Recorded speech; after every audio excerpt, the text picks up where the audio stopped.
Google మరియు HCl భాగస్వామ్యంతో future university అందిస్తున్న ఈ అద్భుత కోర్స్ కేవలం 180 మందికి మాత్రమే లభించే అరుదైన అవకాశం. Welcome to I dream. బెంగాల్లో బీజేపీ ప్రభుత్వం ఏర్పడిన తర్వాత ఇప్పటికే బెంగాల్లో ఉన్న బంగ్లాదేశ్లందరూ వారి దేశానికి వెళ్ళారా, లేదు బంగ్లాదేశ్ నుంచి తిరిగి బెంగాల్లోకి వస్తున్నారా? చికెన్ నెక్ ధర పరిస్థితి ఎలా ఉంది? ఈ అంశాలతో మనం మాట్లాడడానికి ఓబ్రాయ్ ఫౌండర్ ఏకమ్ అకాడమీ ప్రస్తుతం అంటున్నారు. ఆయన అడిగి చాలా క్లారిటీగా తెలుసుకుంది. సార్ నమస్తే అండి. నమస్తే సార్. సార్, గతంలో మనం మాట్లాడుకున్నప్పుడు బీజేపీ బెంగాల్లో గెలిచిన తర్వాత చికెన్ నెక్ ధర చాలా స్ట్రిక్ట్గా ఉంటుంది, ఇటువంటి అటు పంపిస్తుంటారు. బీజేపీ ప్రభుత్వం ఏర్పడిన వెంటనే చాలామంది స్వచ్ఛందంగా వాళ్ళ దేశానికి వెళ్ళిపోయారని ఇవన్నీ మనం మాట్లాడుకున్నాం. కానీ తర్వాత కాలంలో చికెన్ నెక్ దగ్గర రెండు వర్గాలకు విడిపోవడం, కొన్ని బీఎస్ఎఫ్ మీద వాళ్ళు రాళ్ళ దాడి చేయడం, ఇవన్నీ పరిణామాలు చూస్తుంటే మరొకసారి వాళ్ళ అప్పర్ హ్యాండ్ అయి ఉంటుందా, లేదు టెంపరీగా అది నడుస్తుంటుందా? ఖచ్చితంగా వాళ్ళే వాళ్ళ దేశానికి వెళ్ళిపోతుంటారా? వాళ్ళకి వాళ్ళు వెళ్ళిపోయే రకం వీళ్ళు కాదు సార్. వాళ్ళకి వాళ్ళు వెళ్ళిపోతే ఎప్పుడో వెళ్ళిపోవాలి సార్. గత ఆల్మోస్ట్ 5 దశాబ్దాలుగా వీళ్ళు బెంగాల్లో ఇదే మా ఇల్లు అని చెప్పేసి కూర్చుండిపోయారు సార్. మనం గతంలో almost 19 lakhs illegal migrants Assam రాష్ట్రంలో మాత్రమే ఉన్నారు అని చెప్పి కూడా మనకు క్లారిటీగా తెలిసిపోయింది సార్. అస్సాము బెంగాల్తో కంపేర్ చేసుకుంటే చాలా తక్కువ మంది అస్సాంలో ఉన్నారు, చాలా ఎక్కువ మంది బంగ్లాదేశీలు వెస్ట్ బెంగాల్లో ఉన్నారు అని చెప్పి నా అనుమానం సార్. మనం ఎన్నో వీడియోలు చూసాం సార్. వేల సంఖ్యల్లో ఈ ఇల్లీగల్ బంగ్లాదేశీలు మన వెస్ట్ బెంగాల్ నుంచి అస్సాం నుంచి ఇంకా తరలి తిరిగి వెళ్ళిపోతున్నారు సార్. అండ్ మీరు ఒక మాట అన్నారు సార్, అక్కడి నుంచి మళ్ళీ వస్తున్నారా? వచ్చే ప్రసక్తే లేదు సార్. ఒక్కడు కూడా రాడు సార్. అందుకే మనం చాలా పకడ్బందీగా ఫిజికల్ బార్డర్తో పాటు బీఎస్ఎఫ్తో పాటు డిజిటల్ బార్డర్ ఫెన్సింగ్ కూడా మొత్తం చేస్తున్నాం సార్. శాటిలైట్స్ అన్నీ ఆ ఏరియాస్ని చాలా క్లోజ్గా అబ్జర్వ్ చేస్తున్నాయి. డ్రోన్స్ ద్వారా సర్వేలెన్స్ జరుగుతుంది. అన్ని ఇంపార్టెంట్ ఏవైతే చోక్ పాయింట్స్ ఉంటాయో, ఎక్కడి నుంచి సాధారణంగా వీళ్ళు వస్తారో అవన్నీ బ్లాక్ చేయడం జరిగింది. సో ఒక్కడు కూడా బంగ్లాదేశ్ నుంచి ఇప్పుడు మన దేశంలో అక్రమంగా రావడానికి అసలు సమస్య లేదు. కానీ కొన్ని విజువల్స్ చూస్తుంటే వాళ్ళు రావడం, బీఎస్ఎఫ్ మీద రాళ్ళదాడి చేయడం, అంటే మరో వారికి క్రియేట్ చేసే సీన్ చూపిస్తున్నట్టున్నారు. లేదు సార్, బంగ్లాదేశ్ లేదు సార్, వార్ అయితే కుదరదు సార్. ఎందుకంటే బంగ్లాదేశ్ ఆర్థిక పరిస్థితి అస్సలు బాగాలేదు సార్. అండ్ ఈ టైంలో బంగ్లాదేశ్ కంప్లీట్గా ఐసోలేషన్ మోడ్లో ఉంది. ఒకవైపు బహుశా చైనా రావచ్చు, ఒకవైపు నుంచి పాకిస్తాన్ మద్దతుకి రావచ్చు. కానీ వార్ అయిన సందర్భంలో అటు చైనా కానీ ఇటు పాకిస్తాన్ కానీ ఎవ్వరూ రారు బంగ్లాదేశ్ సపోర్ట్కి. ఈ విషయం బంగ్లాదేశ్కి చాలా ఖచ్చితంగా అర్థమవుతుంది సార్. అందుకే బుద్ధున్న ఎవడైనా సరే, అక్కడ నేతలు ఎవరైనా ఉన్నా సరే, వాళ్ళు మన దేశంతో యుద్ధం మాత్రం ఖచ్చితంగా యుద్ధం చేయకపోయినా బంగ్లాదేశ్లో ఇప్పటికీ ఉన్న మన భారతీయుల మీద కూడా అటాకులు చేసి వాళ్ళని కూడా ఇబ్బంది పెట్టే 2-3 సంఘటనలు జరిగాయి. చెట్టు కట్టి బర్న్ చేయడం, వాళ్ళ మీద ఈ విధంగా చేయడం అంటే వాళ్ళు భారతీయులు కాదు సార్, బంగ్లాదేశ్లో నివసిస్తున్న హిందువులు సార్. సో వాళ్ళు ఇండియన్స్ కాదు, Hindus, but who are staying in Bangladesh. But yes, మనందరికీ తెలుసు మన దేశము ఆఫ్ఘనిస్తాను, పాకిస్తాను అండ్ బంగ్లాదేశ్ నుంచి మైనారిటీ కమ్యూనిటీస్ మన దేశంలోకి వచ్చి సిటిజన్షిప్ తీసుకోవచ్చు అని చెప్పి ఒక చాలా కీలకమైన నిర్ణయం 2019లో మనం తీసుకున్నాం సార్. మీకు గుర్తుంటే కనుక సిటిజన్షిప్ అమెండ్మెంట్ యాక్ట్ తీసుకురావడం జరిగింది సార్. సో ఈ 3 దేశాలు, పాకిస్తాన్ కానీ ఆఫ్ఘనిస్తాన్ కానీ బంగ్లాదేశ్ నుంచి మైనారిటీ కమ్యూనిటీస్, అక్కడ నివసిస్తున్న హిందూస్ కానీ, క్రిస్టియన్స్ కానీ, సిఖ్స్ కానీ, జైన్స్ కానీ, పార్సీస్ కానీ వీళ్ళు రావచ్చు, మన దేశానికి రావచ్చు, ఇండియన్ సిటిజన్షిప్ కోరుకోవచ్చు అని. ఎందుకు ఇలా చేశారంటే సార్, చాలామంది దీన్ని కూడా విమర్శించారు సార్. హిందువులకి వీళ్ళు భూమి మీద ఎక్కడున్నా సరే మనం ఆశ్రయం ఇవ్వకపోతే ఎవరిస్తారు సార్? ఇది మన దేశంలో జన్మించిన ఒక సంప్రదాయము, ఒక మతం కదా సార్. సో ఖచ్చితంగా విశ్వవ్యాప్తంగా ఈ కమ్యూనిటీస్, నేను పేర్లు తీసుకున్నాను కదా, సిక్కిజము మన దేశంలోనే జన్మించింది, బుద్ధిజము, జైనిజము ఇవన్నీ మన దేశానివి కాబట్టి సో వీళ్ళకి మనం ఇవ్వకపోతే ఆశ్రయం ఎవరిస్తారు? సో ఆ కోణంలోనే మన ప్రభుత్వం ఒక కీలకమైన నిర్ణయం 2019లో తీసుకుంది. సో ఆ తర్వాత చాలామంది మన దేశానికి రావడం జరిగింది. వాళ్ళకి మనం అఫీషియల్ ఛానల్స్ ద్వారా సిటిజన్షిప్ ఇవ్వడం కూడా జరిగింది. కానీ మనం ఒప్పుకోనేది ఏది కాదంటే ఖచ్చితంగా ఇల్లీగల్గా రావడం మాత్రం కుదరదు అన్న విషయం మాత్రం చాలా క్లారిటీగా మనం వీళ్ళకి చెప్పడం జరిగింది. కానీ ఇప్పుడున్న పరిస్థితుల్లో మీరు అన్నట్లుగా హిందువుల మీద బంగ్లాదేశ్లో దాడులు, దాన్ని ఎవరు అరికడతారు మరి? వాళ్ళే చేయాలి సార్. అది అసలు ఘోరంగా చెట్టు కట్టి దంపరణ చేయడం అనేది జరుగుతున్నాయి కదండి. అది హ్యూమన్ రైట్స్ వైలేషన్ సార్. అది ఖచ్చితంగా human rights violation sir. And United nations human rights సంబంధించిన సంస్థలు ఏవైతే ఉన్నాయో వాళ్ళు వీటిని చాలా తీవ్రంగా తిరస్కరించారు కూడాను. అండ్ రానున్న టైమ్స్లో సార్ ఎప్పుడైనా సరే ఈ హ్యూమన్ రైట్స్ సంబంధించిన సంస్థలు ఏం చేస్తాయంటే, ఏ దేశమైనా వరల్డ్ బ్యాంక్ నుంచి కానీ IMF నుంచి కానీ డబ్బులు కోరుకున్నప్పుడు అప్పుడు ఇవన్నీ వాళ్ళు లెక్కెడతారు. మీ దేశంలో హ్యూమన్ రైట్స్ వైలేషన్స్ జరుగుతున్నాయి, మీరు ఏం చేయట్లేదు, మీరు హ్యూమన్ రైట్స్ విషయంలో ఏం చేస్తారో చెప్తే అప్పుడు డబ్బులు రిలీజ్ చేస్తాము అని చెప్పి కండిషన్స్ విధించడం కూడా జరుగుతుంది సార్. సో ఆ పరిస్థితిలో ఖచ్చితంగా వాళ్ళకి వాటి జరిమానా మాత్రం చెల్లించాల్సి వస్తుంది సార్. కానీ చికెన్ నెక్ దగ్గర మీరు అన్నట్లుగా టెక్నాలజీగా మనకి ఉంటాయి అక్కడ సెక్యూరిటీ ఏర్పాటు చేయడం కానీ 100% సార్. ఇన్ఫ్యాక్ట్ మన పాకిస్తాన్ బార్డర్లో ఏ విధంగా చేస్తాం అలా చేస్తుంటారా? అది ఇన్ఫ్యాక్ట్ మేబీ ఇంకా ఎక్కువ ఎత్తులో జరుగుతుంది సార్. నార్త్ ఈస్ట్లో మనకు గుర్తుంటే సిక్కిం 1975లో మనం ఇండియాలో సిక్కింని చేర్చుకున్నాము, ఇంటిగ్రేట్ చేసుకున్నాము. ఇన్ఫ్యాక్ట్ మీరు అక్కడ మ్యాప్ చూస్తే కనుక మీరు డోక్లామ్ వ్యాలీ అని చెప్పేసి చికెన్ నెక్కి సరిగ్గా పైనే ఉంటుంది సార్. ఆ డోక్లామ్ వ్యాలీ అనేది చాలా నేరో వ్యాలీ అనమాట. ఆ వ్యాలీని వెడల్పు చేయాలన్న ఉద్దేశంతోనే 1975లో ఇందిరాగాంధీ గారు మన దేశానికి ప్రధానమంత్రిగా ఉన్నప్పుడు సిక్కింని మనం ఇంటిగ్రేట్ చేసుకోవడం జరిగింది. చాలా కూటనీతి జరిగింది సార్. ఆ సిక్కింని ఇండియాలో ఇంటిగ్రేట్ చేసుకోవడానికి అతి ముఖ్యమైన కారణము మన చికెన్ స్నెక్ని కాపాడుకోవడమే సార్. ఒకవేళ నార్త్ నుంచి చైనా గనక అటాక్ చేస్తే మనం సిక్కిం నుంచి ఒకవైపు, భూటాన్ నుంచి ఇంకోవైపు మనం కౌంటర్ అటాక్ చేయడానికి వీలవుతుంది. సో ఈ విషయం చైనాకి అర్థమవుతుంది.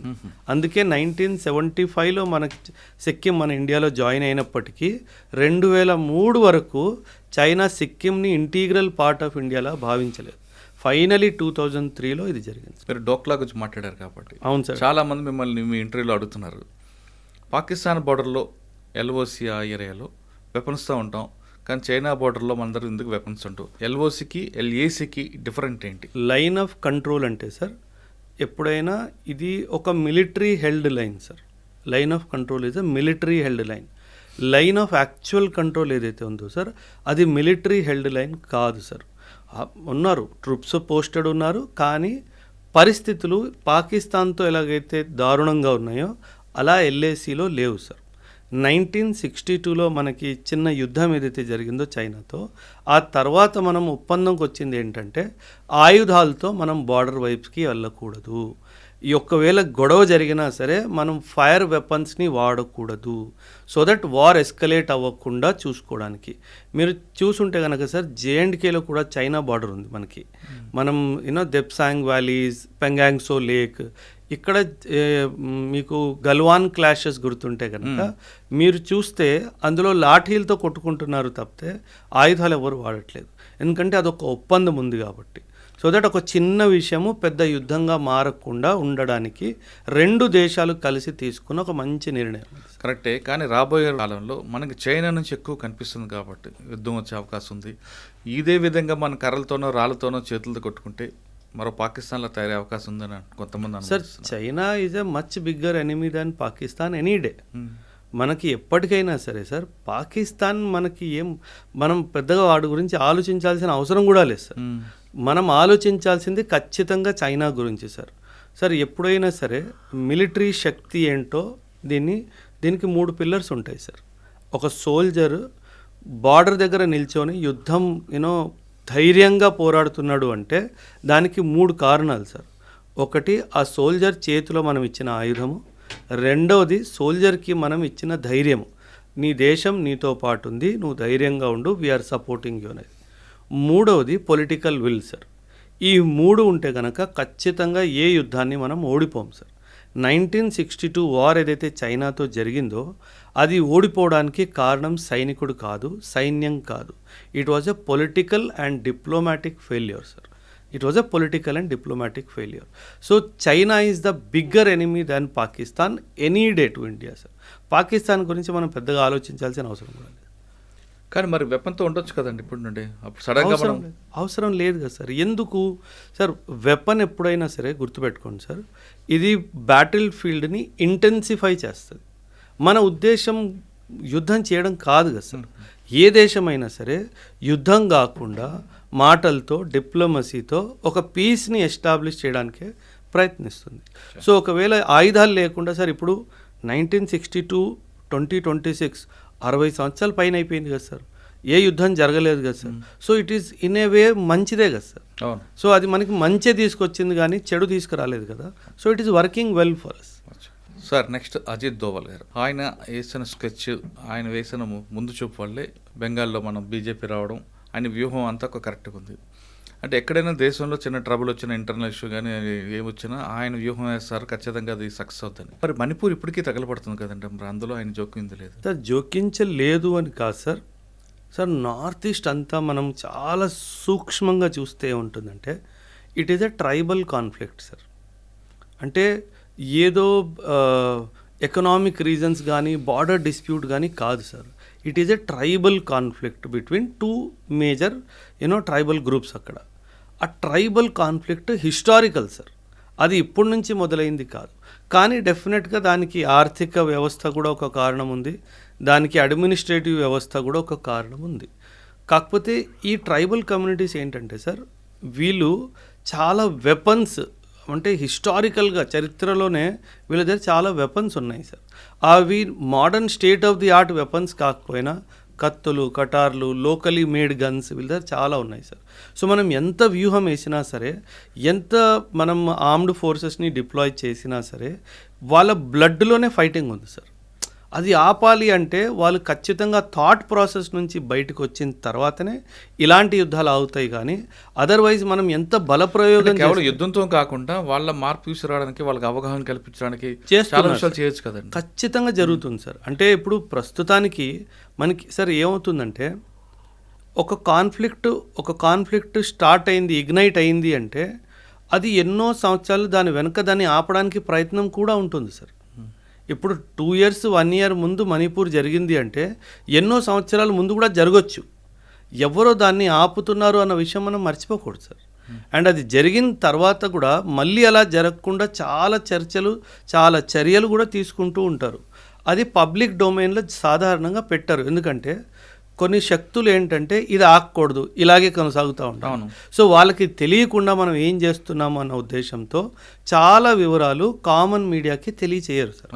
అది తెలియచేయకపోవడమే మంచిది సార్. అంటే తెలియకుండా జరగాల్సిన పని జరుగుతుంటుంది 100% సార్. అది జరగకుండా లేదంటే ఇప్పటికీ మళ్ళీ ఈరోజు చెప్పండి సార్, మణిపూర్ ఎక్కడ న్యూస్ పేపర్లో వచ్చింది? అవును. అంటే ఏమీ జరగట్లేదనే కదా.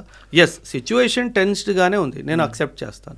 బట్ అది టెన్స్ సిచ్యువేషన్ అవుట్ ఆఫ్ కంట్రోల్లో వెళ్ళట్లేదు అంటే ఖచ్చితంగా వ్యవస్థ పనిచేస్తున్నట్టే కదా సార్. అంటే మన శత్రువులకి ఆ విషయం తెలియకుండా జరుగుతుంది, సైలెంట్గా చేయాలి, ఎప్పుడో రోజు బయటపడుతుంది. 100% సార్. అదే కాదు సార్, ఇప్పుడు మీకు ఒక ఎగ్జాంపుల్ చెప్తాను సార్. ఆఫ్ఘనిస్తాన్, పాకిస్తాన్ ప్రియమిత్రులు. కానీ ఈ స్టేట్మెంట్ ఇప్పటికీ నిజమా సార్? కాదు. వాళ్ళిద్దరు కొట్టుకొని చేస్తున్నారు కదా. ఆఫ్ఘనిస్తాన్ వాడు పాకిస్తాన్ మీద దాడి చేస్తున్నాడు, పాకిస్తాన్ వాడు ఆఫ్ఘనిస్తాన్ మీద దాడి చేస్తున్నాడు. దీని వెనక ఎవరున్నారు? ఒక మిత్రుడిని శత్రువులో మార్చారు అంటే ఎక్కడో ఎవరో తెలివి పెట్టాడు కదా సార్. సో దట్ ఆ ధ్యాస మన మీద నుంచి మళ్ళీ ఆఫ్ఘనిస్తాన్ వైపు పోయేటట్టు ఒకటి చేశాడు, మధ్యలో బలూచిస్తాన్ వాట్ ఎవర్. ఖచ్చితంగా సార్, ఇప్పుడు ఒకరిని మనం డిస్టర్బ్ చేయాలి అంటే మనం కనిపించాల్సిన అవసరం లేదు అక్కడ సార్. వాడు ధ్యాస వేరే వైపు మళ్ళీ ఇచ్చేస్తే వాళ్ళిద్దరు కొట్టుకొని చేస్తారు, మనం మన పనులు చేసుకుంటూ ఉండాలి సార్. అది కదా సార్ కూటనీతి సార్. యుద్ధం పోరాడి గెలవడంలో గొప్పతనం లేదు సార్. యుద్ధం కాకుండా మన మీద యుద్ధానికి రావాలనుకున్నోడి మీద ఇంకొకడిని పంపించడము అది నిజమైన గెలుపు సార్. అందులో అజిత్ దోవల్, అందులో అజిత్ దోవల్ గారు నంబర్ 1 సార్. సార్ అజిత్ దోవల్, జయశంకర్ సార్, అమిత్ షా, వీళ్ళు త్రిమూర్తులు సార్. వీళ్ళ మైండ్లో ఏం నడుస్తుందో ఎవ్వరికీ తెలియదు sir. So that is the beauty. మీరు ఇమాజిన్ చేయండి సార్, ఎవరైతే మన మీద దాడికి వస్తున్నాడో వాడి స్నేహితుడి మీద దాడి మీదకి వెళ్ళేటట్టు మనం చేసాం సార్. దీనికి మించిన డిప్లొమాటిక్ సక్సెస్ ఏముంటుంది సార్? అదే అటెన్షన్ డైవర్షన్ చేశారు, అంతే. That is the game sir. Sir అందుకే సున్జు అని చెప్పేసి ఒక మిలిటరీ ఫిలాసఫర్ ఉన్నాడు సార్. ఆయన ఏమన్నాడంటే there is no greatness is winning a battle, there is no greatness in winning a battle, the greatness lies in avoiding the battle. So that is what we did. So imagine China నుంచి 1962 నుంచి ఇప్పటి వరకు మనం బ్యాటిల్ని avoid చేసాం కదా sir. అవును. So that is the real victory కదా sir. So పోరాడి యుద్ధం గెలవడంలో పెద్ద గొప్పతనం ఏం లేదు సార్. అంటే ఐడియాలజీతో కొట్టడం అనేది గొప్ప. ఎస్ ఎగ్జాక్ట్లీ, ఐడియాలజీతో కొట్టాలి. ఇందిరాగాంధీ గారు ఎందుకు వాళ్ళ సెక్యూరిటీ ఆయనకి చంపాల్సి వచ్చిందో చాలామంది తెలుసు. దానికి ఒక కాన్స్పిరసీ ఉంది అంటారు కొంతమంది. మీకున్న సమాచారం ఏంటి? అంటే సమాచారం అని కాదు సార్. ఇందిరాగాంధీ గారు ఎలా పంజాబ్ స్వర్ణ దేవాలయం అదేనా? 100% సార్. ఇన్ఫ్యాక్ట్ ఇది జూన్ నెల sir. 4th June 1984 was the day when Operation Blue Star happened. And మనకు తెలుసు తన personal bodyguards Beant Singh and Satwant Singh, these were the 2 personal bodyguards who actually killed her October 31st, 1984 రోజు. ఇది జరిగే ముందు ఎన్నోసార్లు మన ఐబీ అండ్ రా ఇద్దరు ఇందిరాగాంధీకి పర్సనల్గా అఫీషియల్గా డైరెక్షన్స్ కూడా ఇచ్చారు. మేడం, ఈ సిక్ కమ్యూనిటీ వాళ్ళని మీరు మీ పర్సనల్ బాడీ గార్డ్స్ లాగా తీసేయండి, ఎందుకంటే కొన్ని నెలల ముందే ఈ ఆపరేషన్ బ్లూ స్టార్ జరిగింది. సో ఖచ్చితంగా వాళ్ళకి ఏదో ఒక విధంగా ప్రతీకారం తీసుకోవాలి అని ఒక ఆలోచన ఉంటుంది. సో వీళ్ళని తీసేయండి చెప్పిన తర్వాత కూడా ఆవిడ వాళ్ళని నమ్మకుండా, సార్ ఇప్పుడు ఎలా ఉంటుందంటే సార్, మీరు చాలామంది సర్వీస్ వాళ్ళని మీరు ఇంటర్వ్యూ చేశారు సార్, గన్మెన్తో ఒక పర్సనల్ రిలేషన్షిప్ అవుతుంది సార్. ఎందుకంటే తను నన్ను కాపాడుతాడు అన్న ఒక ఆలోచన ఉంటుంది కాబట్టి ఎన్ని అఫీషియల్ రిపోర్ట్స్ వచ్చినా, ఎన్ని అఫీషియల్ ఇంటెలిజెన్స్ రిపోర్ట్స్ వచ్చినా సరే తను వాళ్ళని ఎవ్వరిని నమ్మకుండా వాళ్ళిద్దరిని నమ్మింది సార్. అది తను చేసిన అతిపెద్ద తప్పు సార్. అదే తప్పు రాజీవ్ గాంధీ గారు కూడా చేశారు సార్. ఐబీ చాలా క్లియర్గా చెప్పింది, సార్ ఇప్పుడు పరిస్థితులు చెన్నైలో బాగాలేవు, తమిళనాడులో బాగాలేవు, so please do not travel south అని చెప్పి చాలా స్పష్టంగా డైరెక్షన్స్ ఇచ్చినప్పటికీ లేదు నేను వెళ్తాను అని చెప్పారు. సో ఒక ప్రధానమంత్రి ఎప్పుడైనా సరే సార్ ఇంటెలిజెన్స్ వాళ్ళు ఇచ్చిన నిర్దేశాలని వాళ్ళని ఓవర్ పవర్ చేయకూడదు. మీకు గుర్తుంటే చాలా రీసెంట్గా మోదీ గారు ఒక ఇంపార్టెంట్ మీటింగ్కి ఆసియాన్కి వెళ్ళాలి, కానీ ఇంటెలిజెన్స్ క్లియరెన్స్ ఇవ్వలేదని చెప్పి ఆయన వెళ్ళడం మానేశాడు సార్. అది ఎందుకంటే సార్ ఇంటెలిజెన్స్కి తెలుసు ఏం జరుగుతుంది గ్రౌండ్లో అనేది. ఎందుకు మనం ఒక రిస్క్ జోన్లో మన ప్రధానమంత్రిని కానీ రాష్ట్రపతిని కానీ తీసుకెళ్ళాలి? అండ్ ఇందిరాగాంధీ గారు చేసిన అతి పెద్ద తప్పు అది సార్. సార్ నేను సిక్ కమ్యూనిటీ గురించి ఒక 2-3 విషయాలు మాట్లాడతాను సార్. ఒకప్పుడు ఎలా ఇస్లామిక్ ఇన్వేడర్స్ మన హిందువుల మీద అత్యాచారాలు చేశారో మనందరికీ తెలుసు. అండ్ సిక్ మతం పుట్టింది కూడా ఆ అత్యాచారాల నుంచి హిందూ కమ్యూనిటీని కాపాడడానికి. అండ్ ఆ హిందూ కమ్యూనిటీని కాపాడినప్పుడు వాళ్ళని ఏంజల్స్లా భావించారు, అంటే దేవుడు పంపించిన దూతలు అని చెప్పి. మన దేశానికి సైన్యానికి ఎంతో కాంట్రిబ్యూషను సిక్ కమ్యూనిటీ చేస్తుంది సార్. అప్పుడు వాళ్ళు ఏమంటారు, ఓహో వీరుడు శూరుడు అని చెప్పేసి మీరు మాట్లాడతారు. కానీ ఒక సిక్ కమ్యూనిటీ వాడు తన హక్కు గురించి మాట్లాడితే మాత్రం ఖాళిస్తాన్ టెర్రరిస్టులు మీరు అన్నట్టుగా మాట్లాడతారు. అది చాలా పెద్ద తప్పు సార్. నేను మీకు ఒక ఎగ్జాంపుల్ చెప్తాను సార్. 1962 వార్ జరుగుతున్నప్పుడు జవహర్లాల్ నెహ్రూ గారు నేషనల్ మీడియాలో వచ్చి ఒక రిక్వెస్ట్ పెట్టారు మొత్తం దేశానికి. ఏమని, మన ఆర్థిక పరిస్థితులు దేశానివి బాగాలేవు, నాకు మీరు డబ్బు కానీ బంగారం కానీ ఇస్తే నేను ఆయుధాలు తీసుకొస్తాను అండ్ చైనాతో జరుగుతున్న యుద్ధం మీద సైనికులకు అందిద్దాము అని చెప్పేసి. ఆల్ ఓవర్ ఇండియా 257 కేజీల బంగారము ప్రభుత్వం పోగేసింది సార్. అందులో 252 కేజీస్ ఒకే ఒక్క స్టేటు పంజాబ్ నుంచి వచ్చింది సార్. మన దేశమంతా 257 కేజీలు ఇస్తే పంజాబ్ ఒకే ఒక్క రాష్ట్రము 252 కేజీలు ఇచ్చింది సార్. అంటే దేశం మీద ప్రేమ ఈ కమ్యూనిటీకి ఉన్నంత ఏ కమ్యూనిటీకి లేదు సార్. ఇది మీరు గుర్తించాల్సిందే. కానీ ఇక్కడ ఖాళిస్తాన్ మూమెంట్ కూడా మన దేశంలో జరగడంలో ఇందిరాగాంధీ గారు చాలా తప్పులు చేశారు సార్. ఇన్ఫ్యాక్ట్ పంజాబ్ పాలిటిక్స్ని ఇన్ఫ్లుయెన్స్ చేయాలి అన్న ఉద్దేశంతో జర్నైల్ సింగ్ భింద్రావాలే అని చెప్పే వ్యక్తికి ఎంతో పవర్ని చేతుల్లో పెట్టారు. ఆ పవరు, ఆ ఆయుధాలు అవన్నీ పెట్టినప్పుడు సార్ ఇంగ్లీష్లో ఒక ప్రావర్బ్ ఉంది sir, if you create a monster then you cannot control the monster అని చెప్పేసి. మీరు ఒక రాక్షసుడికి బలం ఇస్తే ఆ తర్వాత రాక్షసుడిని మనం కంట్రోల్ చేయలేము అంటారు. ఎగ్జాక్ట్లీ అదే జరిగింది సార్. ఒకప్పుడు సార్ ప్రెసిడెంట్ ఇస్ చాలా పెద్ద పోస్ట్ కదా sir. Jarnail Singh Bhindranwale had direct connection with the president of India. అంటే నువ్వు ఇంత బలాన్ని ఇస్తే ఆ తర్వాత దురుపయోగం జరుగుతుంది కదా సార్. ఆ దురుపయోగంతోనే పుట్టిందే ఖాళిస్తానీ మూమెంట్. అలాగే ఖాళిస్తానీ మూమెంట్ 1940s నుంచి ఉంది సార్. ఇన్ఫ్యాక్ట్ మనం చరిత్ర చూసుకుంటే 1940 ముస్లిం లీగ్ వాళ్ళు లాహోర్ రెజల్యూషన్ పాస్ చేశారు సార్. ఈ లాహోర్ రెజల్యూషన్ వాళ్ళు ఏమన్నారు, పంజాబ్ మాకు ఒక ముస్లిం స్టేట్ లాగా కావాలి అని అన్నారు. ఎందుకంటే అప్పట్లో పంజాబ్లో సిక్ మెజారిటీ కాదు sir. 40% Muslims, 40% Hindus, 19 to 18% Sikh community, మిగతా 1%, 2% వేరే కమ్యూనిటీ వాళ్ళు ఉన్నారు. అప్పుడు సిక్ కమ్యూనిటీకి భయం వేసిందంటే వీళ్ళు పంజాబ్ మొత్తాన్ని ముస్లిం స్టేట్ చేస్తే మా పరిస్థితి ఏంటి. అప్పుడు పుట్టింది మాకు సెపరేట్ స్టేట్ కావాలి ఖాళిస్తాన్ అని చెప్పేసి. ఖాలిస్ అంటే ప్యూర్ సార్. ఖాలిస్ అంటే ఆ పదానికి అర్థము pure. Khalistan a land purely for the six. So this was the call for Khalistan. కానీ ఇండియా ఇండిపెండెన్స్ అయిన తర్వాత 47 తర్వాత సార్, కానీ ఈ ఖాళిస్తాన్ కావాలి అన్నది చాలామంది కోరుకోలేదు sir. It is always said that ఇది ఒక పొలిటికల్ డిసిజన్ మాత్రమే, మాస్ మూమెంట్కి దీనికి ఎప్పుడు సపోర్ట్ రాలేదు సార్. నేను 46 సంవత్సరాలు సార్ నాకు. నేను ఈ రోజు వరకు నా కమ్యూనిటీలో ఒక ఖాళిస్తాన్ సింపథైజర్ని నేను కలవలేదు సార్. ఎందుకంటే ఎంత బ్యూటిఫుల్గా సిక్ కమ్యూనిటీ ఇండియాతో ఇంటిగ్రేట్ అయిందో దాని తర్వాత అవసరం ఎప్పుడు అనిపించలేదు సార్. ఎందుకు అవసరం 1940sలో అనిపించింది, మళ్ళీ మమ్మల్ని ఎక్కడ హిందువుల్లా మారుస్తారేమోనన్న భయంతో వచ్చింది. ఆ భయం 1950లో మన బాబాసాహెబ్ అంబేద్కర్ గారు రాజ్యాంగం ఇచ్చినప్పుడు ఎవరు నీ మతాన్ని టచ్ చేయలేరు అన్న హామీ ఇచ్చిన తర్వాత ఆ భయం ఎప్పుడు రాలేదు sir. So that is the reason why Khalistan movement అన్నది ఇందిరాగాంధీ గారు చేసిన చాలా పెద్ద తప్పు సార్. అక్కడ పంజాబ్ లోకల్ స్టేట్ పాలిటిక్స్లో కాంగ్రెస్ రావాలి అన్న ఉద్దేశంతో ఒక మాన్స్టర్కి పవర్ ఇచ్చేసి ప్రస్తుతం ఉన్న గవర్నమెంట్ మీద తరలించడం జరిగింది. దాంతో పుట్టింది ఖాళిస్తాన్ మూమెంట్ ఇన్ ఇండియా. దాని పర్యావరణమే sir. If you ask me personally sir, నేను ఇండియన్ పాలిటిక్స్ని, గ్లోబల్ పాలిటిక్స్ని బాగా చదువుతాను, నాకు చాలా ఇష్టం కూడా సార్. నేను వ్యక్తిగతంగా చెప్తున్నాను సార్, నేను పార్టీ విషయంగా చెప్పట్లేదు. మై ఫేవరెట్ ప్రైమ్ మినిస్టర్ ఇది ఇందిరాగాంధీ ఓన్లీ సార్. తను తీసుకున్న నిర్ణయాలు గతంలో కానీ నాకు తెలిసి ఫ్యూచర్లో కూడా ఏ ప్రధానమంత్రి కూడా అంత ధైర్యంగా ఏ డిసిజన్ తీసుకోలేడు సార్. సిక్కిం మన దేశంలో రావడం thank you Indira Gandhi.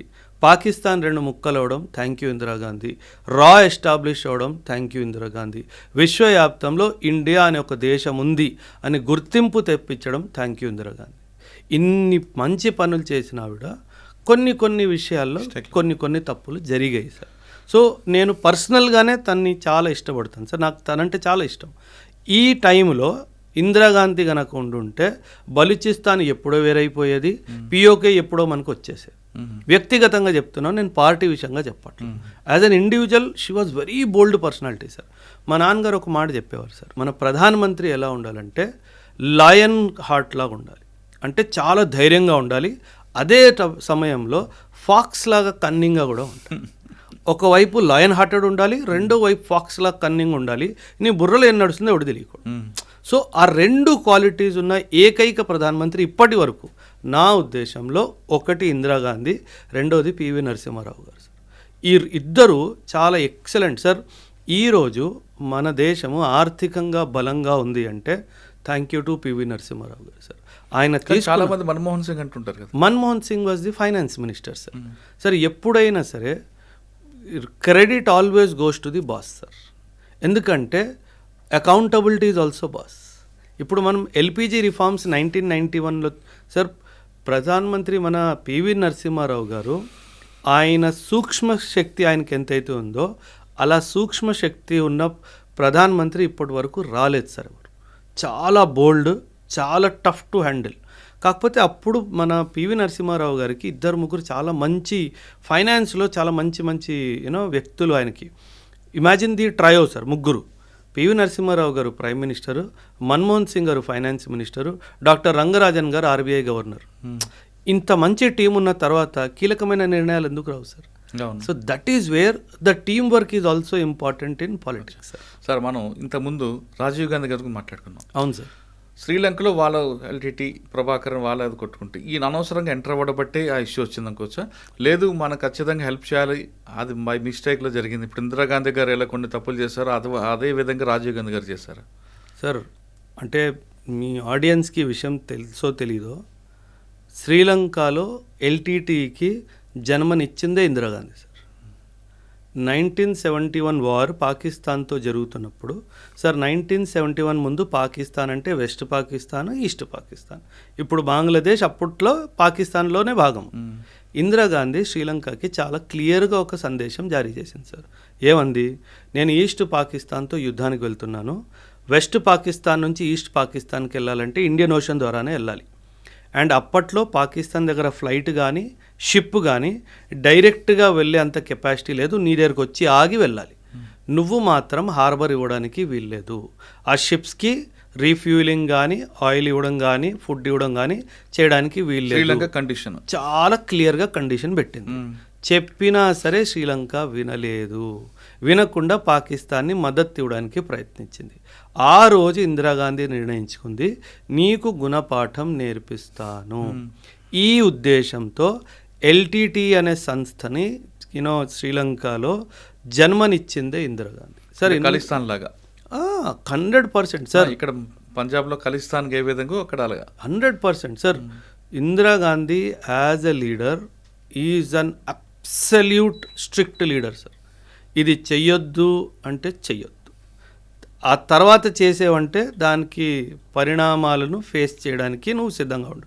Imagine sir, 1974, 75, 76 ఈ టైం పీరియడ్లో ఈ ఎల్టీటీ అనే సంస్థకి జన్మనివ్వడం జరిగింది సార్. ఆ రోజు ఈరోజు శ్రీలంక కోలుకోలేదు. ఇంకా 30, 40, 50 సంవత్సరాలు వచ్చినా శ్రీలంక కోలుకోలేదు. ఒకే ఒక్క తప్పు ఏంటది? పాకిస్తాన్ వాడి షిప్కి ఫ్యూయల్, ఆయిల్, లూబ్రికెంట్, ఫుడ్ ఇచ్చావు, ఇవ్వద్దు అని చెప్పినా ఇచ్చావు. సో దేశం ఎప్పుడైనా సరే కీలకమైన నిర్ణయాలు తీసుకున్నప్పుడు 100 సార్లు ఆలోచించిన తర్వాతే తీసుకోవాలి. కానీ ఆవిడ తీసుకున్న నిర్ణయం మంచిదే, కానీ వాళ్ళ కొడుకు ఆ సంఘటనలో కదా కోల్పోయాడు. Nature takes the revenge sir. LTT ఉద్యమంలో కొన్ని వేల మంది చనిపోయారు సార్. ఎల్టీటీ తరపు నుంచి, శ్రీలంక తరపు నుంచి, మన తమిళియన్స్ కూడా.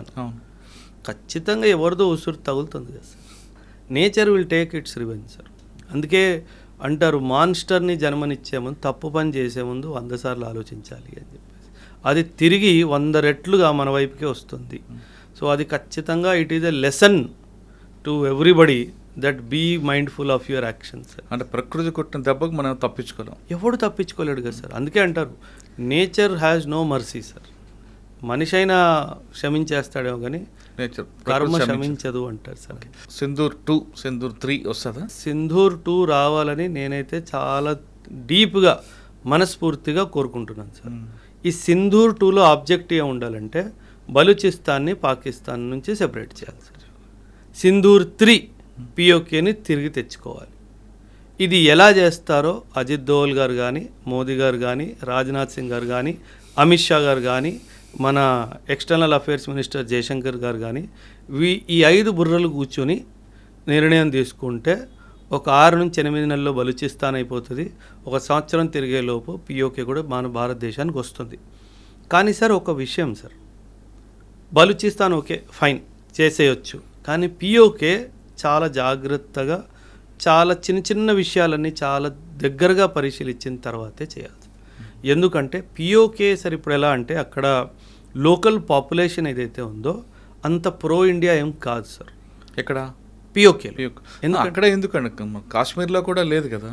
అంటే ఇప్పుడు ఎలా అవుతుందంటే సార్, రాడికలైజేషన్ ఒక పదం ఉంటుంది. అంటే మన దేశం మీద ద్వేషను పెంచడంలో పాకిస్తాన్ చాలా సక్సెస్ఫుల్ అయింది సార్.